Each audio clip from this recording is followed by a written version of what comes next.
Accepting this fact and being happy for those who stand out will save you from bitterness and poor social life. 4, encourage those who are weaker than you. If someone does not do well as you do, cheer that person up and sincerely encourage him or her. If you can, then be willing to help him or her to improve. Do not be afraid that they might exceed you. Admit your mistakes. Is this hard to do? It is, I think, for most of us. Whenever you have committed a mistake, be humble enough to admit it, knowing when you are wrong and admitting it is a sign of maturity and wisdom. Moreover, only courageous people can do this. I've heard that some bosses that are hiring staff will sit down with somebody, interview, and ask them what is an area or what is an example of a time in your past that you have made a mistake and how did you correct that mistake, and seeing if somebody is willing or able to admit that they're not perfect, admit a mistake, and to show that they are able to make a mistake, fix it, and move on.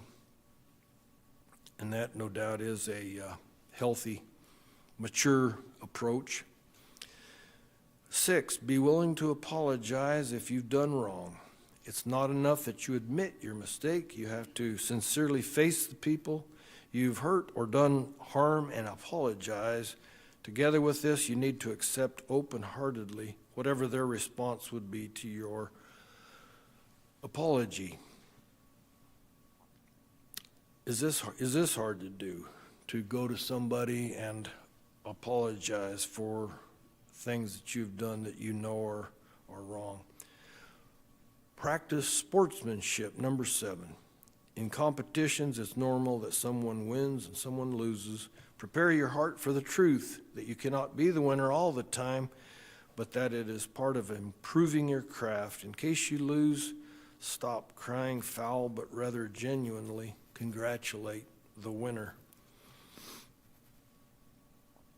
We've all seen in marathons, somebody's coming down toward the goal line, and here's somebody that's ran the race and done well, but their legs give out, and the person that's overtaking the person whose legs are wobbly wraps their arms around them, and together they cross the finish line. That type of thing. We've all seen various examples of true sportsmanship. 8, do not let appreciation get into your head. Too many praises and appreciations, I'm not sure I like the phraseology there, but could make your head grow big. To avoid this from happening, treasure in your heart those appreciations you receive, but do not meditate on them. Always evaluate yourself to make sure pride has not gotten into your head.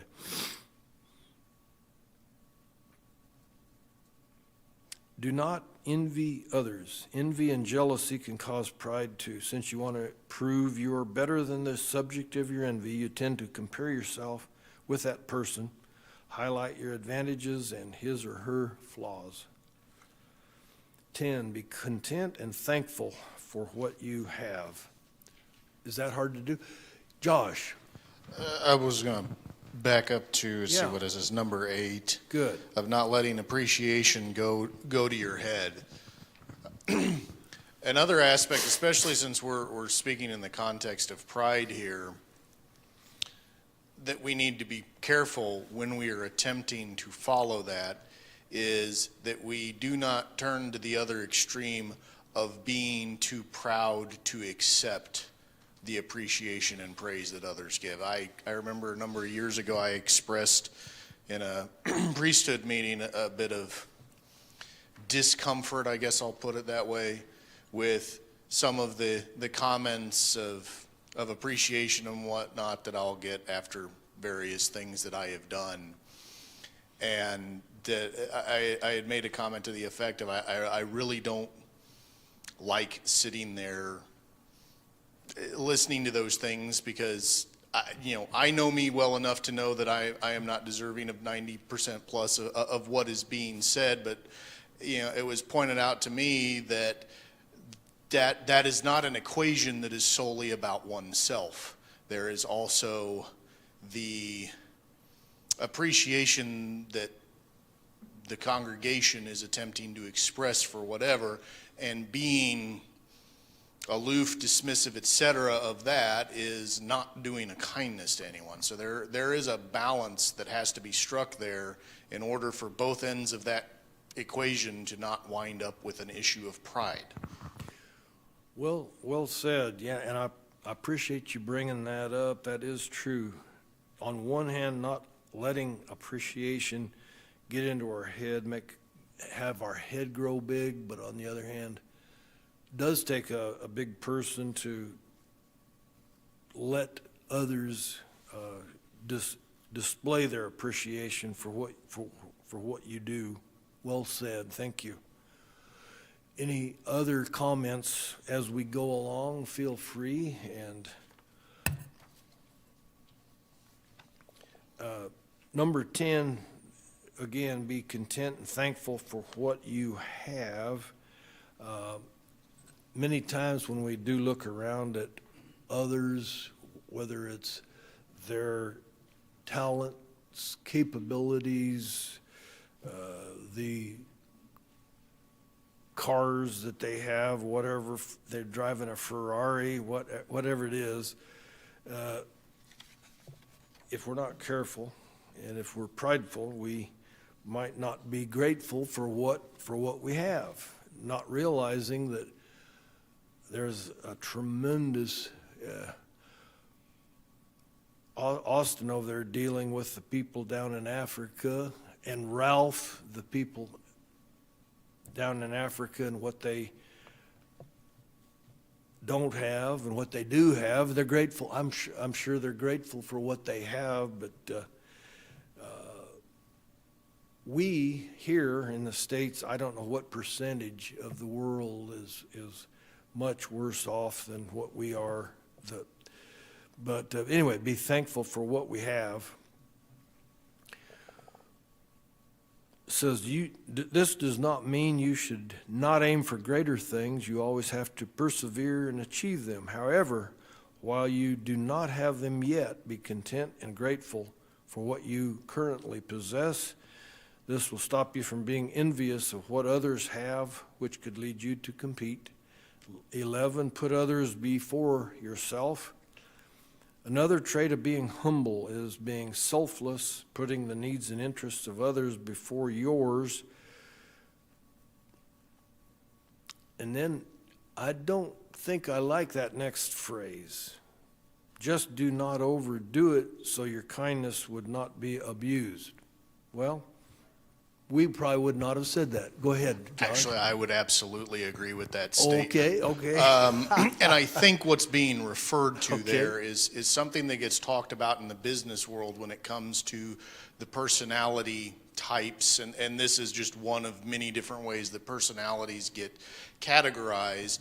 But generally speaking, when it comes to work ethic, people will fall in somewhere into one of three categories, and that's those who will simply take advantage of anything and everything that their coworkers will do, those that are kind of in the middle that will do you scratch my back, I'll scratch yours sort of thing, kind of more of an exchange-based relationship. And then the third category is those who will simply give and give and give.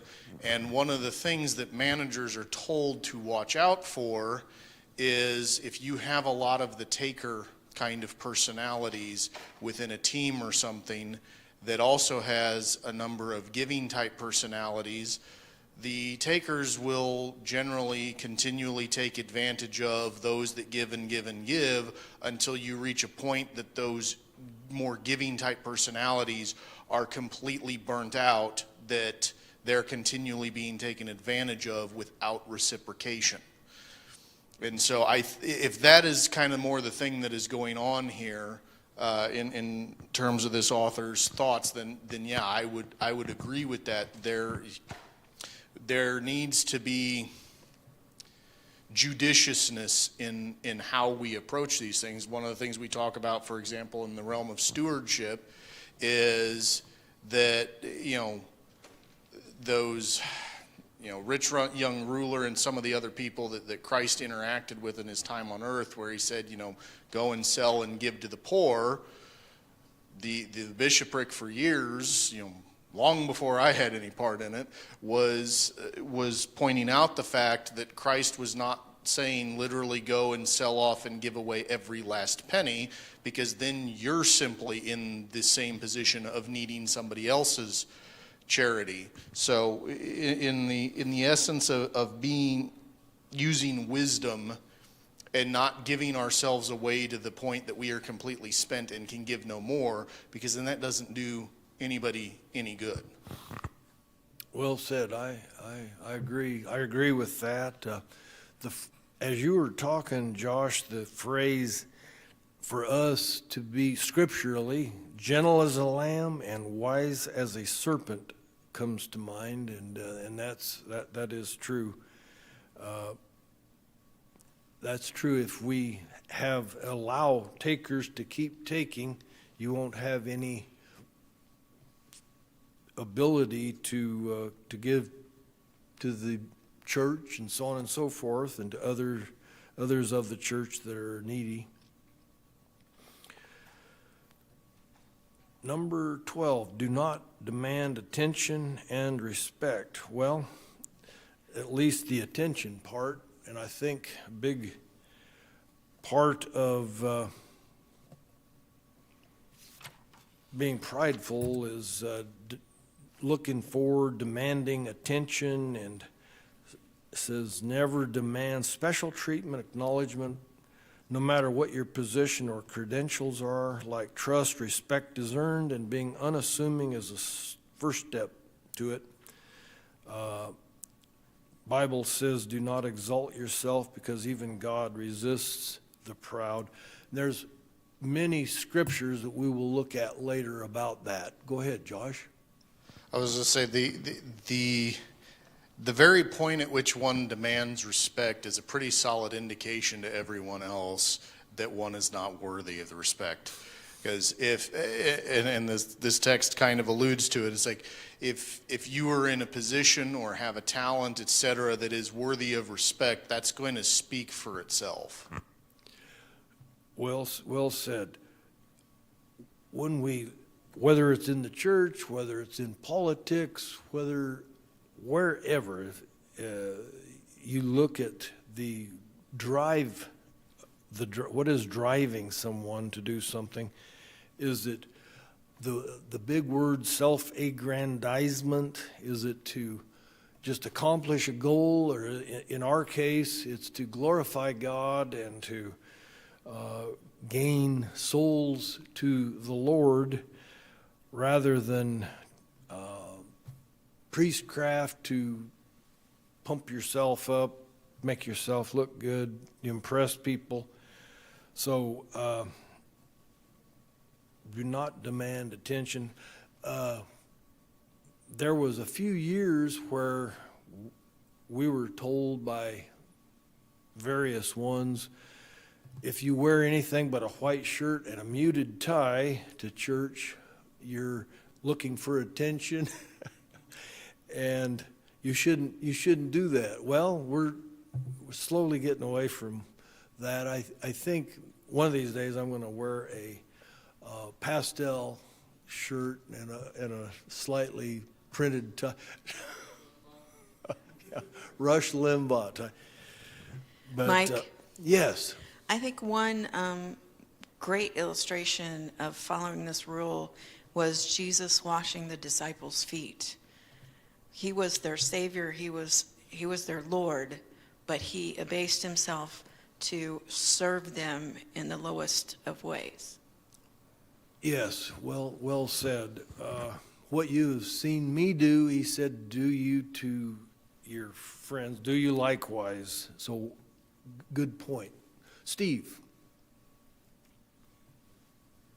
You should let me have it, thank you. You let me have it. It's funny, I was just having a conversation with Ray Setter, and he's not in here, but I think it'd be okay if I tell you what he said, because we happened to be talking about dress, and he said he preached a sermon someplace, and he had his briefcase in the car, and he got out of the car, and the Spirit said, leave your briefcase there, and he goes, huh? But he did. He left his briefcase in the car. Then a day or two later, he had to help somebody take something down to this other reunion, and the man comes up to him and says, would you preach tonight, because the man is sick? And Ray had on a pair of shorts and a T-shirt. And he said, this is what I got. And the guy said, fine.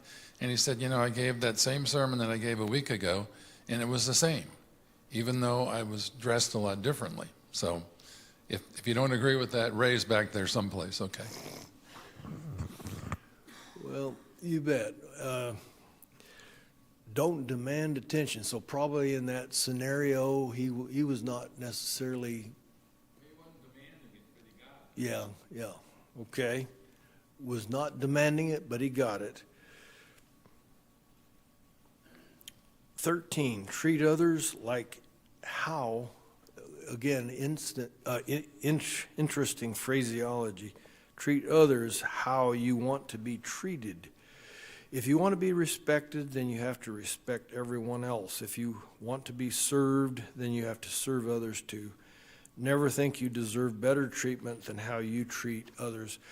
And of course, everybody in this room lives by what we're reading here. Nothing new, certainly, but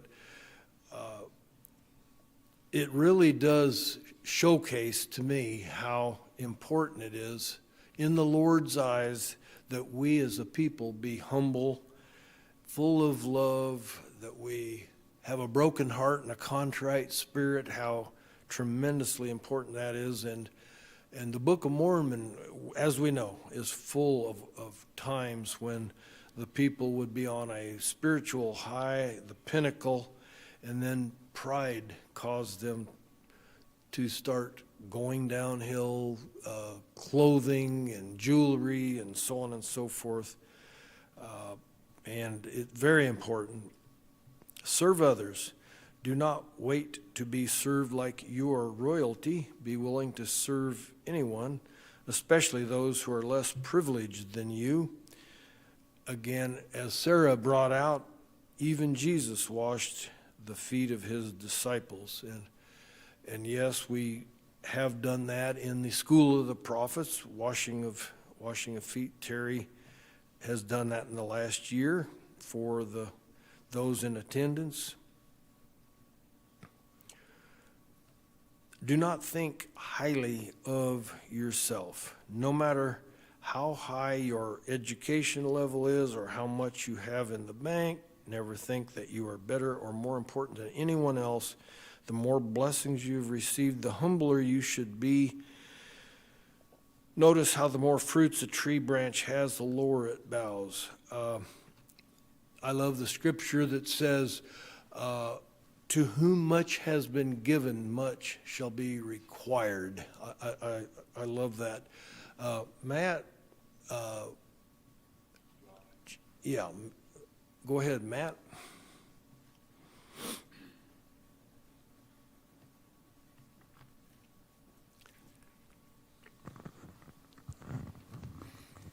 When it says, do not think of all the blessings you have and put them over yourself. But another thought was that if we are truly humble, we might actually receive more blessings because his Spirit's going to be greater within us. And so, I mean, that's not a sign that of how many blessings we get that you're humbler than anybody else. But the other side of the coin works too, that if we are humble, not prideful, that we're more likely to be blessed. Yeah, good point, Matt. Thank you. 16, do not boast about your achievements. Moreover, stop flaunting your accomplishments and titles, and Instead of impressing people, you might annoy and disgust them. 17, let others notice your strengths or positive traits. Stop telling others how good you are at something. Let them discover that and appreciate you. What could be worse than boasting you're the best, only to find out that the one you're talking to does better than you? Obviously goes without saying. 18, submit to the authorities set above you. You have to respect and submit to authority figures like your parents, teachers, boss, government officials, spiritual leaders. Even if sometimes they seem wrong, you have to honor their authority because they have been appointed to be accountable for you.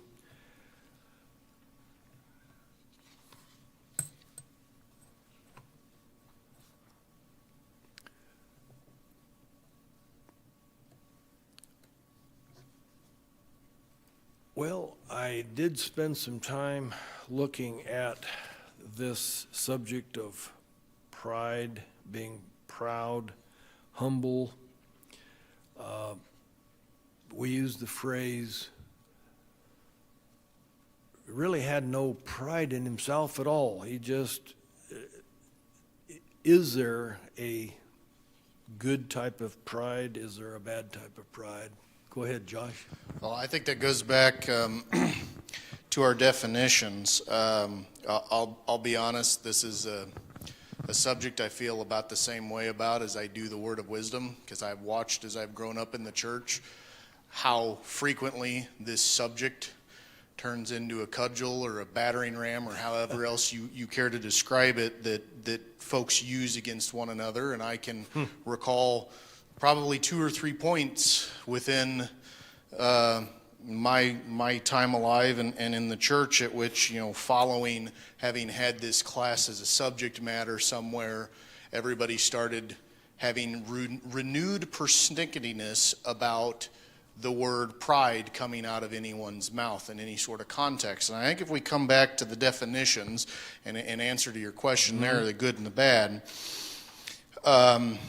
I find it interesting. So we generally characterize humility as being the opposite of pride, but when we're sitting here looking at the definitions that you provided, humility is really only opposite a small portion of the definitions of pride that are presented. So that initial definition of pride, the feeling of deep pleasure or satisfaction derived from one's own achievements, on more so the pleasure side of that equation, I think that yes, that can start to be a case where pride is straying in the wrong direction. But the having satisfaction at one's own accomplishments at a job well done, when that is something that is internal and is put in its proper frame, a proper understanding of our own abilities, limitations, etc., that is not something that I think is a problem. And in fact, there's a lot of evidence in psychology to suggest that there needs to be some level of that positive feedback, that satisfaction to the things we do to continue to encourage us to be doing those things that are accomplishing something, as opposed to sitting around all day and doing nothing. The problem, I think, more so comes with that second definition of the adjective definitions for proud, of having or showing a high or excessively high opinion of oneself. And as you've been going down through the various bullet points here on ways to have greater humility, I think what a lot of those examples of what we can do, think, say, etc., are getting towards is putting in a proper frame of reference what our standing is, which is the antithesis of having that excessively high opinion of oneself. That idea that we're not greater than anyone else, particularly before the Lord, that everything that we have is coming through Him. We did not create our own ability to do any of the things that we do. Those sorts of things, I think, are where we need to focus our attention in order to avoid pride in the sense that the Scriptures are admonishing us against. Appreciate that. Yeah, very, very well said, Josh. And with that, brothers and sisters, it is 16 after. We're going to get ready for, and we appreciate Bountiful coming today. We're going to be looking at the youth camping experience, and next Sunday we will continue with the exercises in growing spiritually on pride. And thank you for being here this morning.